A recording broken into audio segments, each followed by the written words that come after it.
기도하도록 하겠습니다. 영광 중에 살아계신 성부와 성자 성령 하나님, 하나님 보좌 우편에서 몸을 가지고 계신 우리 주 예수 그리스도요, 이제도 하나님께서 계시해 주신 이 신령한 진리에 대해서 배우게 하셔서 감사합니다. 저희들에게 이 말씀 통하여서 살아계신 삼위 하나님과의 친교 안으로 또 그 큰 은혜를 저희가 함께 누리도록 크신 은혜 베풀어 주시옵소서. 주 예수 그리스도 이름으로 기도드립니다. 아멘. 요리문답 81페이지입니다. 요리문답 81페이지.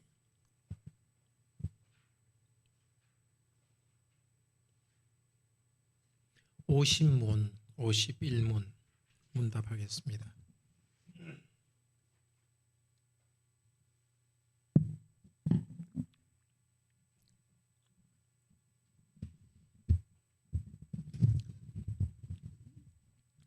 하나님 우편에 앉아 계시며 라는 말이 왜 덧붙여졌습니까? 그리스도는 거기에서 자신을 그의 교회의 머리로 나타내기 위해서 하늘에 오르셨으며 성부께서는 그를 통하여 만물을 다스리십니다. 우리의 머리 되신 그리스도의 이 영광은 우리에게 어떤 유익을 줍니까? 첫째, 그리스도는 성신으로 그의 지체인 우리에게 하늘의 은사들을 부어주십니다. 둘째, 그는 그의 권능으로 우리를 모든 원수로부터 보호하고 보존하십니다.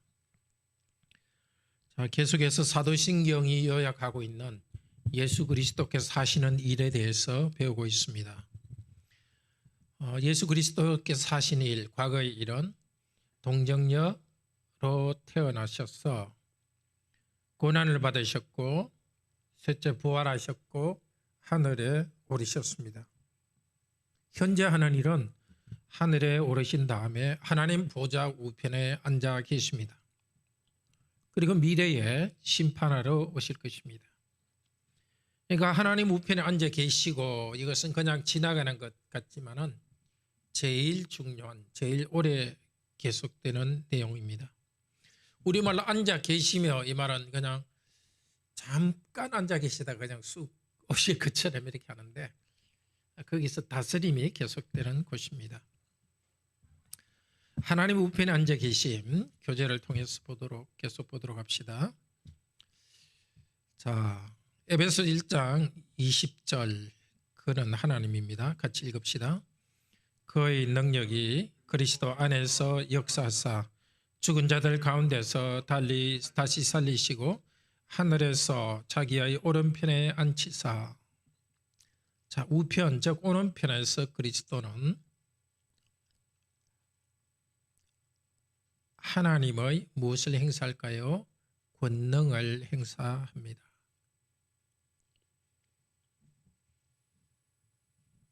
권능을 행사하시면서 사랑과 존경을 받고 있습니다. 예를 들면 솔로몬은 그 어머니 밧세바를 자신의 오른편에 앉게 했다 합니다. 권능의 자리, 사랑, 존경을 드렸습니다. 둘째로 그리스도는 하나님 오른편에서 하나님과 친밀하게 하나 되어 있습니다. 그리스도의 하나됨을 나타내는 아주 좋은 표현이 계시록 22장 1절입니다. 거기에 보면은 하나님과 어린 양의 보좌로부터 물이 흘러나온다 되어 있는데 헬라어는 단수냐 복수냐 그게 분명하거든요. 하나님과 및 어린 양의 보좌들로부터 물이 흘러나온다 이래야 될 것 같은데 그렇지 않습니다. 하나님과 어린 양의 하나의 보좌로부터 물이 흘러나옵니다. 그러니까 하나님과 어린 양은 분명히 신격으로서 신으로서 구분되는 분이시지만은 하나의 다스림에 참여하고 있습니다. 자, 보통 그리스도께서는 하나님 보좌 우편에 앉아 계신다고 하지만은 또 다른 곳에서는 서 계신다고도 합니다. 스데반의 순교 때에 또 계시록 5장에서 서신 예수의 모습이 나옵니다. 무슨 말일까요? 하늘에서 다스리시는 예수 그리스도께서는 다스리는 일을 하고 있다는 것입니다. 앉아있다, 서 있다는 것은 하나님의 어떤 상태를 시각적으로 나타내 준 거죠. 앉아있다는 것은 다스리는 권세를 나타내고 서 계신 것은 그 일을 하시는 것을 나타냅니다. 특별히 스데반의 순교 때는 이 땅에서 스데반은 예수 그리스도의 이름을 증거하기 위해서 혼자 서 있었습니다. 혼자 서 있다가 스데반은 돌에 맞아서 쓰러져서 죽어가고 있습니다. 그때 그리스도께서는 하늘에 서 계신 자신의 모습을 보여주었습니다. 땅에서 하나님의 백성들이 그리스도를 변호하기 위해서 외롭게 서 있을 때 결코 외롭지 않습니다. 하늘의 법정에서 아들 하나님이 서 계십니다.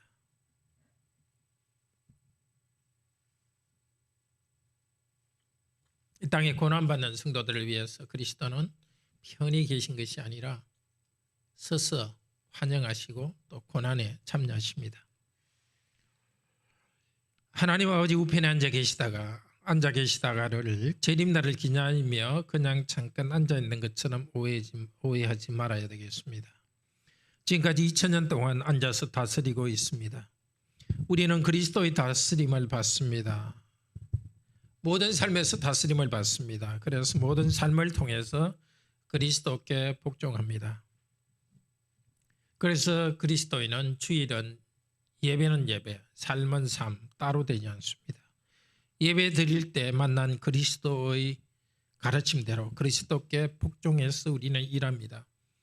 교회 생활, 가정, 직장, 학교, 놀이 이 모든 것을 통해서 그리스도의 다스림에 참여합니다. 옛날 우리 사도신경에는 전능하신 하나님인데 전능하신 아버지 하나님인데 아버지 하나님이란 말이 빠졌었고 지금은 들어가 있죠. 그 다음에 그리스도께서 하나님 보좌 우편에 앉아 계시는 것과 그것에서 중요한 것이 교회의 머리로서 교회를 위에서 다스리십니다. 파란색으로 된 것 같이 읽을까요? 그리스도는 거기서 교회의 머리로 나타내기 위해서 하늘에 오르셨습니다. 성부께서는 그 그리스도 이퀄 교회의 머리를 통하여 만물을 다스리십니다. 교회는 그리스도의 몸입니다. 만물이 그리스도의 몸이라고 말하지 않습니다. 그리스도는 만물을 다스리지 만물을 자기의 몸으로 삼지 않습니다. 오히려 그리스도는 교회의 머리로서 다스리십니다. 교회를 위해서 만물을 다스리는 것은 우리에게 큰 위로가 됩니다. 에베소서 1장 20절에서 22절 한 줄 읽읍시다. 22절 또 만물을 그 그리스도의 발 아래 복종하게 하시고 그리스도를 만물 위에 교회의 머리로 주셨느니라. 자, 만물을 그리스도께 복종하게 하시는데 그리스도를 교회 위에 만물 위에 교회의 머리로 주셨습니다. 교회의라는 것은 교회를 위해라는 뜻도 있습니다. 교회 자신이 가진 머리라는 뜻도 있지만 교회를 위한 머리입니다. 그리스도는 교회를 위하여 만물 위에 머리로 주셨습니다. 교회를 위하여서 만물 위에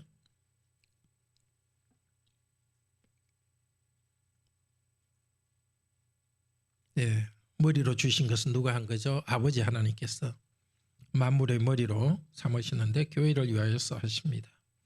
그리스도께서 교회를 위하여 만물을 다스리는 것은 우리에게 큰 위로가 됩니다. 우리는 가난과 핍박 가운데서도 하늘에 계신 주님이 우리를 위로하고 있음을 압니다. 주님의 지혜 가운데 우리를 어려움에 두시기로 합니다. 그렇지만 모든 것이 합력하여 선을 행하게 하실 줄을 믿습니다. 교회를 통해서 그리스도께서 만물을 다스리는 것이 있기 때문에 우리의 책임이 있습니다. 그리스도는 교회를 통해서 온 세상을 다스리기 때문에 우리의 책임과 사명이 큽니다. 에베소서 1장 23절 같이 읽읍시다. 교회는 그의 몸이니 만물 안에서 만물을 충만케 하시는 자의 충만이니라.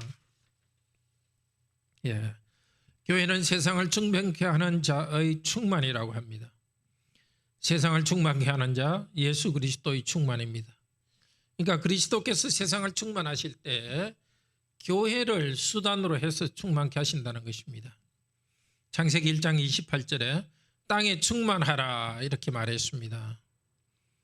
자, 인구가 많아져서 땅에 충만하도록 했는데 그것은 아담의 타락 이후에 경건한 성도, 교회의 수가 많아져서 온 세상에 가득해지는 것으로 변했습니다. 경건한 성도가 많아서 온 땅에 가득해지는 것, 교회가 충만합니다. 자, 수적으로 교회는 이 세상을 충만케 하는 그런 사명이 있습니다. 또 하나 영적으로도 교회는 하나님의 신성과 성령으로 충만케 됩니다. 그래서 교회가 충만하게 되어서 그 모든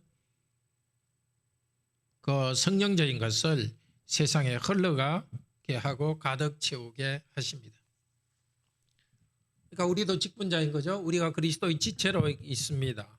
그래서 그리스도께서 만물을 충만케 하는 것. 거기는 사람들이 중심이 되겠죠. 사람들에게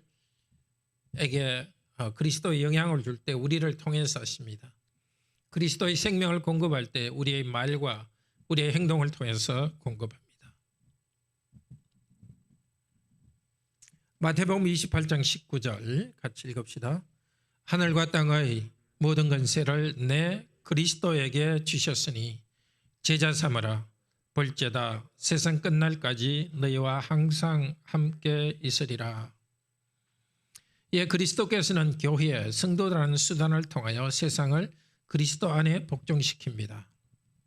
세상의 빛과 소금인 교회 때문에 세상은 계속 존재합니다. 하나님은 교회를 통해서 세상에 빛을 주십니다. 교회는 하나님이 세상을 다스리는 뜻을 알아서 그 도구 노릇을 합니다. 세상의 소금인 교회 때문에 세상은 살맛이 납니다. 우리의 위치를 알겠죠? 그리스도의 것으로서 세상을 그리스도에게 복종시키는 역할을 합니다. 자, 그러면 그리스도께서 하나님 우편에서 무엇을 하십니까? 첫째는 성령을 보내시는 일입니다. 그리스도께서 하신 일, 아주 중요한 일입니다.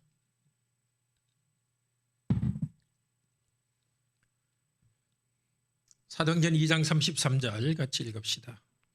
하나님이 오른손으로 예수를 높이시매 그가 약속하신 성령을 아버지께 받아서 너희 보고 듣는 것을 부어주셨느니라.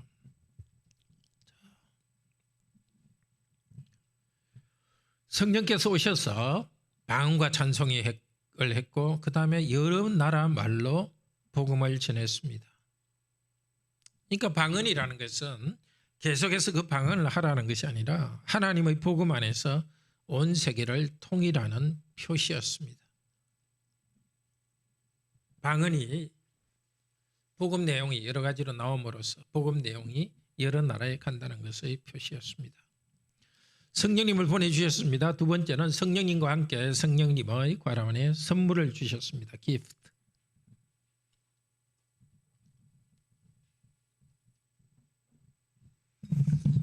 성령을 통해서 뭘 하느냐? 성령의 선물을 주시는데 그것은 복음 전파를 하십니다. 그리스도께서 교회에 성령을 보내셔서 복음을 전합니다. 사도행전 1장 8절 읽읍시다. 오직 성령이 임하시면 너희가 권능을 받고 내 증인이 되리라. 성령께서 복음 전거자의 역할을 하십니다. 자, 복음을 전한 다음에 둘째는 믿음을 일으키십니다. 성령님. 죄사함과 회개를 일으키십니다. 복음을 듣는 사람이 믿을 수 있게 합니다. 사도행전 5장 31절 읽읍시다. 이스라엘로 회개케 하사 죄사함을 얻게 하시려고 그를 오른손으로 높이사 임금과 구주를 삼으셨느니라. 자, 세 번째, 그러니까 두 번째 이야기한 것은 성령께서 복음을 전파하게 할 뿐만이 아니라 사람들이 믿을 수 있도록, 회개할 수 있도록 움직이시는 일을 합니다.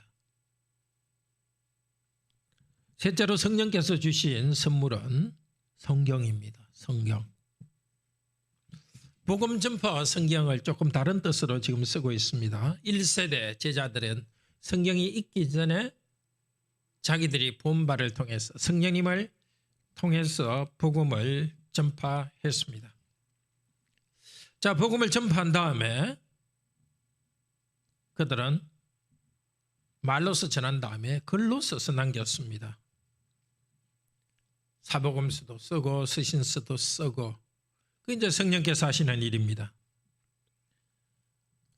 요한복음 16장 13절 14절에 이렇게 말합니다. 진리의 성령이 오시면 내 것을 가지고 너희에게 알리겠다.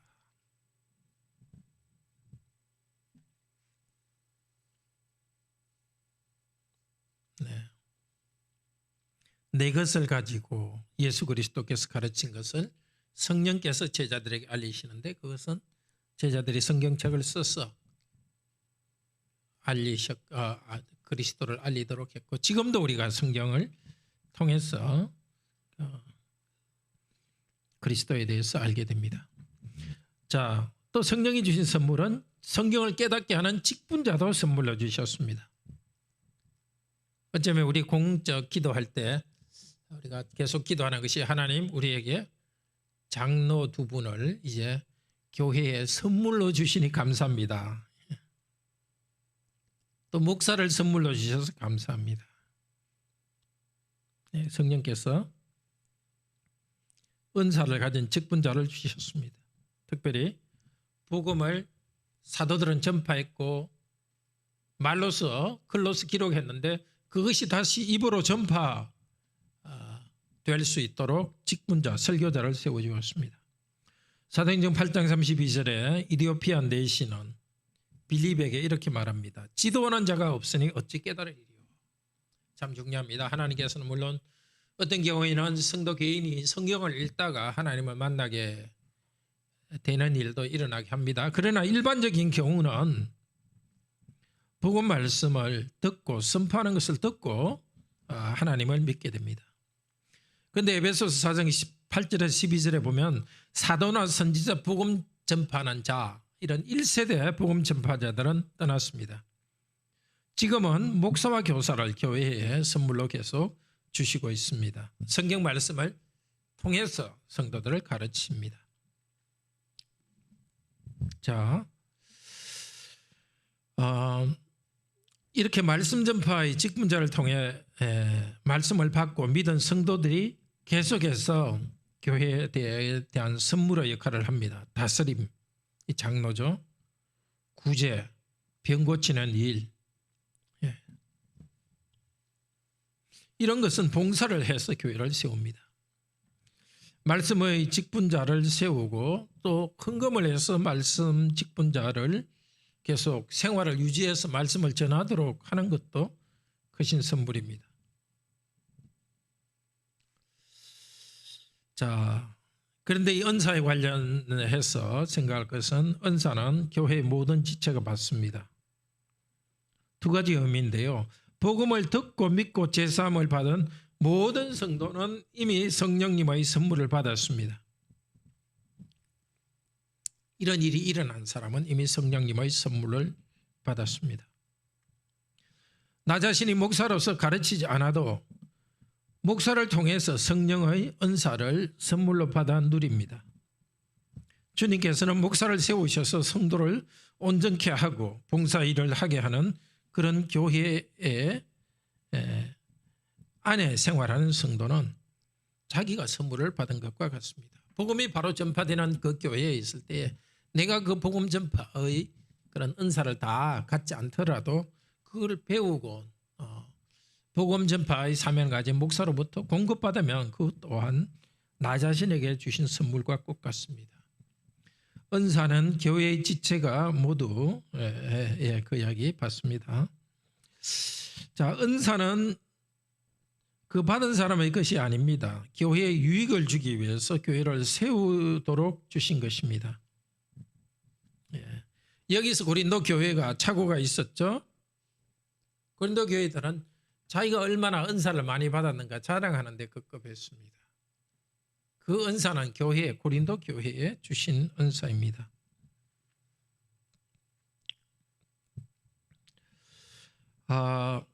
자, 교회는 그리스도로부터 도움을 얻고 사랑 안에서 진리를 말하며 서로를 세운다. 여기 중요한 것은 그리스도께로부터입니다. 교회 성도 각자가 은사를 갖고 있지만 다 그리스도께로부터 받아서 서로에게 공급합니다. 그런데 그냥 막연히 내게 은사 주세요. 이거는 좀 잘못입니다. 개인의 감정이나 체험을 즐기는 것, 종교적인 영웅은 아닙니다. 은사는 하늘의 은사입니다. 물질적 어려움 가운데서도 그리스도는 하늘의 선물과 생명을 넘치게 해주십니다. 자,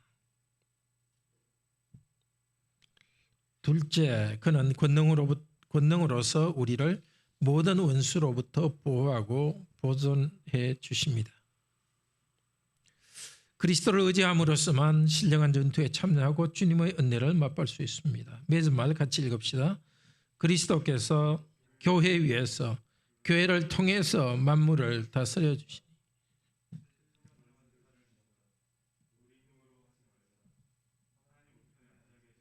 그리스도를 의지하고 그분이 우리를 통해 이루시는 일을 맛보자. 기도합시다. 그리스도께서 하나님 보좌 우편에서 다스리시면서 이 땅에 성령님을 보내주셨습니다. 사도들이 복음을 전파했습니다. 또 그때 하나님께서 믿음을 일으켜 주었습니다. 이제 사도들은 떠나면서 천국으로 떠나면서 우리에게 말로 기록된 성경을 주셨습니다. 그 성경 말씀을 또 가르칠 수 있는 직분자, 말씀 사역자를 주셨습니다.